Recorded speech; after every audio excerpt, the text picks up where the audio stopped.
Today we will talk about lipoabdominoplasty, which is an advanced technique of tummy tuck. We have here Dr. Mohan Rangaswamy from the American Academy of Cosmetic Surgery Hospital to talk about this, and he is also one of the pioneers of this technique in this part of the world. So Dr. Mohan, what's the difference between a classical tummy tuck and a lipoabdominoplasty? Thank you for the question, Hiba. As you know, the classical abdominoplasty, or what is called a tummy tuck, is quite an old procedure. It's more than 4 decades old. And in this procedure, the surgeon makes a cut very low down in the abdomen, and he will then raise the entire skin of the abdomen all the way to the chest. And in this process, many of the blood vessels and nerves that go into this abdominal skin have to be divided so that the skin is made completely free. And this will expose the muscles are then tightened, and the excess skin is pulled down and removed, and then the abdomen is closed, the belly button is brought out through a new opening. Now this operation somehow is associated with a higher risk of complications, and especially when the patient is more obese, this operation has much higher complications and it doesn't work so well. So when I moved to this part of the world in about, I think it was 1993, I started encountering patients who are increasingly obese, and I realized very soon that this classical abdominoplasty doesn't work for these patients. I started combining liposuction together with elements of the classical abdominoplasty, and very soon, by 1994 or 95, I think, I had started doing this modified procedure, which is now called lipoabdominoplasty. It was in the late 90s that this terminology originated. Around this time, people started talking about combining liposuction with abdominoplasty, and the term lipoabdominoplasty was introduced at the turn of the millennium. Now this procedure differs from classical abdominoplasty in the sense that it starts with liposuction and does not start with actually cutting and raising the skin. So we do a lot of liposuction, and that mobilizes the skin. So when you actually start doing the surgical cutting, you don't have to raise the skin all the way to the chest. You just have to raise it up to the navel. Beyond that, the skin is already mobilized by the liposuction. So we call this lipomobilization. And then it's very easy to bring the skin down, remove the excess. One can also have access to the muscles and repair the muscles very well in this procedure. So basically in lipoabdominoplasty, we are able to save many of the nerves and blood vessels that go to the skin, and so the skin health is better. The excess fat is also removed. The contouring around the waist and the back can also be improved. And what is very interesting is that the complication rates are much lower than the classical abdominoplasty. So all told, it has extended the range of tummy tuck. It has also made it safer. So doctor, is this procedure suitable for overweight people? Yes, definitely. This procedure is particularly suited for people who have a lot of fat in the abdominal wall. But this is not to say that anybody who is obese is a candidate for lipoabdominoplasty. No, absolutely not. Obesity has to be treated with proper attention to diet, to hormonal imbalances, and to exercise and fitness. So that, there is no question about that.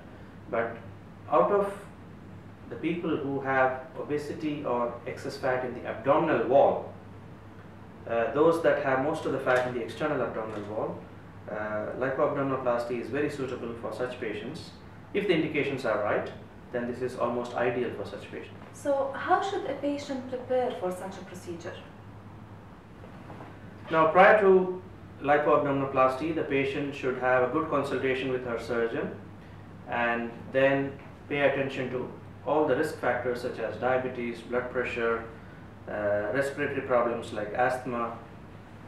It's also recommended that the patient gets into a fitness program, watches her diet, and prepares herself for this major surgery. And also, this is a period during which the surgeon makes sure that the patient understands all the aspects of nutrition and weight balance. And this also goes to show that the patient will follow a proper lifestyle after the surgery. It's also important to prepare the skin to avoid any concurrent skin infections, urinary infections. If there are any problems in the belly button area or in the gynecological area, these have to be sorted out. So once we sort out all the risk factors, we optimize the conditions so that the complications are minimal and the success of the surgery is improved. Dr. Mohan, tell us more about the procedure that you use. Coming to the technical details, as I said before, once the patient is sleeping, we give a lot of fluid into the abdominal wall, and this fluid is called a tumescent or wetting solution. It was initially described by a physician, Jeffrey Klein, so it goes by Klein solution, goes by the name of Klein solution. So we use this infusion all around the abdominal wall, and this solution gives local anesthesia, reduces the bleeding because it's containing epinephrine that shrinks the blood vessels, and sometimes we also add sodium bicarbonate to reduce the pain. Now, once, let's say, a liter of this fluid is infused, then I begin to do liposuction. I suction away the fat from the entire abdomen, the sides, the flanks, and pay particular attention to the upper abdomen and to the rib cage area. I use only small lumen cannulae such as a 4 mm or a 3 mm cannula. The trauma is reduced therefore, and after this I'll make the incision low down in the abdomen, just where the panty line is there. The skin is elevated up to the navel. Beyond the navel, what I mean is above the navel, we then use a tunnel dissection just to expose the muscles in the upper part of the abdomen. And quite often in such patients, the muscles are separated, there is weakness, so the muscles are repaired using absorbable and some permanent sutures. Once the muscles have been properly tightened, then the skin is pulled down, the excess skin is removed, and then the wound is closed. Now, I use certain technical modifications in that I close the space completely with stitches inside. I do not use drains. This helps my patients to walk very early and has almost eliminated the complication called seroma. In the last 10 years, we haven't had any seromas. I also use a long-acting local anesthetic into the muscles so that when the patient wakes up, she doesn't have severe pain and she is able to breathe well and she is able to ambulate, to walk very well. Post-operative pain is reduced and recovery is speeded up. What are the benefits of this procedure, and are there any side effects? Eva, you can see that by what we have discussed so far, the operation of lipoabdominoplasty has a lot of benefits. And let me state them again. The operation is able to deal with excess fat in the abdominal wall. It is got very low blood loss. There is very little pain post-operatively.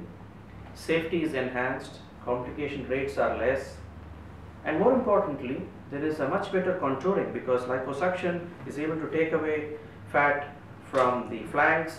It's able to give an improved contour for the waist, and the upper abdominal fat excess is also dealt with at the same time.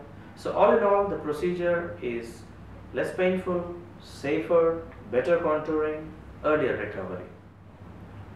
But there are a few side effects that we must consider. There could be some swelling, there could be bruising, there could be a modest amount of pain, especially if muscle repair has been done.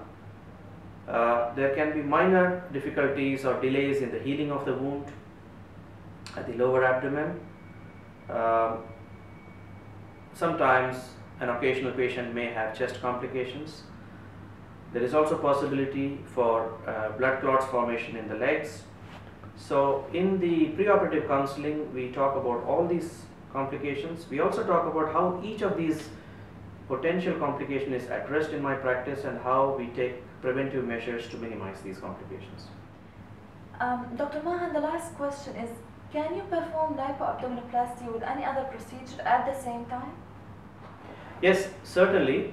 We can combine other plastic surgical operations with lipoabdominoplasty, and in my own practice I have combined breast augmentation, liposuction of the back, liposuction of other areas such as arms or inner thigh.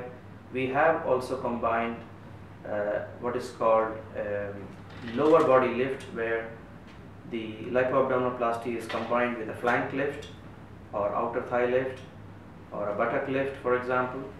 So many procedures can be combined with abdominoplasty, provided the patient's medical condition allows, provided the operating time doesn't exceed 4.5 hours or so. I don't like to do very long operations.